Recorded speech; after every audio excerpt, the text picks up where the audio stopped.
Hello everyone, welcome to Study Nest. My name is Radhika. Today our topic is a tragedy written by William Shakespeare and the name of the tragedy is Hamlet.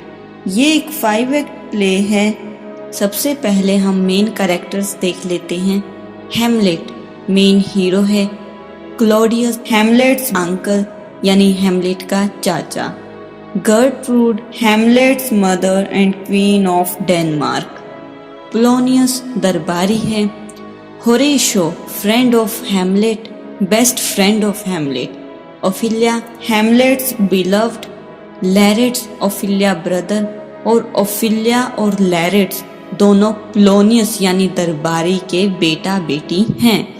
एक ghost की appearance भी हम notice करते हैं और last में 2 character और आती हैं, रोशेनक्रेंस एंड गिल्डनस्ट्रेन। ये दोनों फॉर्मर फ्रेंड हैं हेमलेट के। प्ले स्टार्ट होता है। रात का सीन है। कासल के बाहर 2 दरबारियों को 2 दिन से एक गोस्ट दिखाई दे रहा है। तीसरी रात वे होरेशो को स्पिरिट के बारे में बता देते हैं। अब होरेशो भी उस रात कासल के बाहर बैठा है और गोस्ट अपीयर होता है। अब होरेशो उस भूत को देखकर कहता है कि ये तो बिल्कुल किंग हेमलेट जैसा दिखाई दे रहा है। इसने सेम किंग हेमलेट जैसे कपड़े डाल रखे हैं जैसे उन्होंने नॉर्वे से लड़ाई करते हुए पहन रखे थे। क्लॉडियस डेनमार्क का राजा बन चुका है और उसने गर्टरूड से शादी कर ली है। होरेशो ने हेमलेट को बताया कि उसने रात को क्या देखा। हेमलेट भी उस रात कासल के बाहर बैठा है और भूत का इंतजार कर रहा है। आधी रात को भूत आ जाता है और हेमलेट को सब बताता है कि उसकी मौत नेचुरल नहीं थी बल्कि उसके चाचा क्लॉडियस ने उसको मरवाया और उसकी मदर से शादी कर ली। भूत हेमलेट को रिवेंज लेने के लिए कहता है। लैरेट्स को हेमलेट और ओफिलिया के रिलेशनशिप के बारे में पता चल जाता है और वो ओफिलिया को अवेयर करता है और पोलोनियस को भी सब बता देता है। कई हफ्ते बीत चुके हैं। हेमलेट ने अब तक कुछ भी नहीं किया बल्कि वो कंफर्म करना चाह रहा है कि जो गोस्ट कह रहा था क्या वो सच है या किसी इविल स्पिरिट की चाल है। दूसरा वो चाह रहा था कि किसी को शक ना हो कि वह अपने पिता की मौत का रिवेंज लेने का प्लान बना रहा है, तो वह पागल होने की एक्टिंग करने लग जाता है।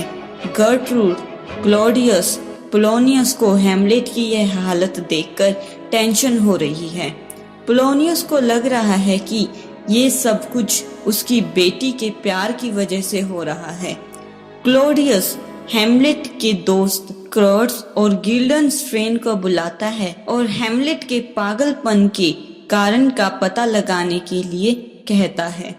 वो दोनों एक्टर्स के साथ हेमलेट से मिलने जाते हैं और वे बहुत से प्लेयर्स के बारे में डिस्कस करते हैं।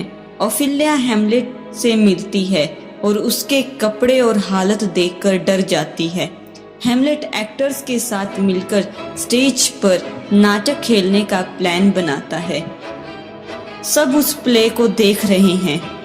वो सेम स्टोरी दिखाता है जैसे क्लॉडियस ने किंग हेमलेट को मारा था। अब मारने का सीन आ जाता है तो क्लॉडियस उठकर चला जाता है और हेमलेट को यकीन हो जाता है कि इसी ने उसके फादर को मारा है। क्लॉडियस चैम्बर में अकेला है। हेमलेट रिवेंज लेने की सोचता है बट पीछे हट जाता है क्योंकि क्लॉडियस उस टाइम प्रेयर कर रहा था।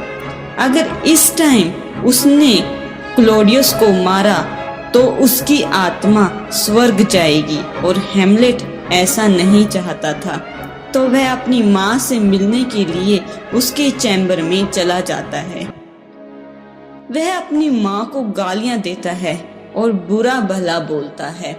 उस टाइम रूम में वो दोनों अकेले नहीं थे, बल्कि पर्दे के पीछे पोलोनियस छुपा हुआ था और वह उनकी सब बातें सुन रहा था।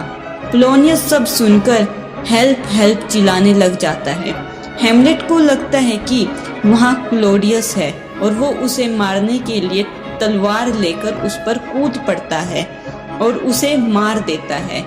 गर्ट्रूड को उसके पापों के बारे में याद दिला देता है और पोलोनियस की डेड बॉडी लेकर वहां से चला जाता है। गर्ट्रूड क्लॉडियस को हेमलेट के बारे में सब कुछ बता देती है कि वह पागल है और उसने पोलोनियस को मार दिया। क्लॉडियस हेमलेट के फ्रेंड्स रोजेन क्राइट्स और गिल्डन स्ट्रेन के साथ उसको इंग्लैंड भेजने का प्लान बनाता है और इंग्लैंड के राजा को लेटर लिखता है कि हेमलेट वहां आएगा, उसे आप मार देना। समुद्र के रास्ते वे जा रहे हैं। अचानक समुद्री डाकू शिप पर हमला कर देते हैं। हेमलेट जैसे तैसे बचकर डेनमार्क आ जाता है। जब ओफिलिया को पोलोनियस के मर्डर के बारे में पता लगता है और यह पता लगता है कि हेमलेट ने उसके फादर को मारा है, वह पागल हो जाती है और गाने गुनगुनाने लगती है और पागलपन की वजह से डूबकर मर जाती है। हेमलेट को उसकी मौत के बारे में पता लगता है तो उसे बहुत दुख होता है। लैरेट्स अपनी फादर की डेथ का बदला लेने के लिए फ्रांस से आ जाता है और हेमलेट और लैरेट्स की मीटिंग ओफिलिया की ग्रेव के पास होती है। तभी उनकी लड़ाई स्टार्ट हो जाती है। नौकर उन्हें अलग करते हैं। क्लॉडियस उनकी लड़ाई के लिए प्लान तैयार करता है। वह एक तलवार पर जहर लगा देता है ताकि तलवार लगते ही हेमलेट की मौत हो जाए और दूसरी तरफ वह एक ड्रिंक में जहर मिलवा देता है ताकि फर्स्ट प्लान फेल हो जाए तो वह यह ड्रिंक पीकर मर जाएगा। लड़ाई के टाइम जहर वाली तलवार हेमलेट के पास आ जाती है और नॉर्मल तलवार लैरेट्स के पास होती है। दूसरी तरफ वो जहरीली ड्रिंक गर्ट्रूड पी लेती है और मर जाती है और जहरीली तलवार लैरेट्स को घायल कर देती है और हेमलेट भी घायल हो जाता है। जहर की वजह से लैरेट्स की मौत हो जाती है और हेमलेट मरता मरता सोचता है कि क्यों ना मैं रिवेंज लेकर मरूं और वह क्लॉडियस को भी मार देता है और खुद भी मर जाता है।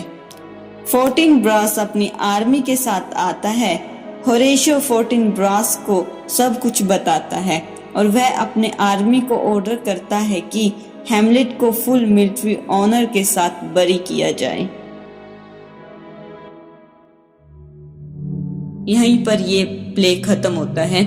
इसे ट्रेजेडी कहा गया है क्योंकि सेनेका के रूल्स के अकॉर्डिंग ये बिल्कुल ठीक ट्रेजेडी है। इसमें ब्लड शेड है, प्लॉट है, कैरेक्टर्स हैं। अगर स्टोरी पसंद आए लाइक जरूर करें, कमेंट कर बताएं, सब्सक्राइब करें यूट्यूब चैनल स्टडी नेस्ट।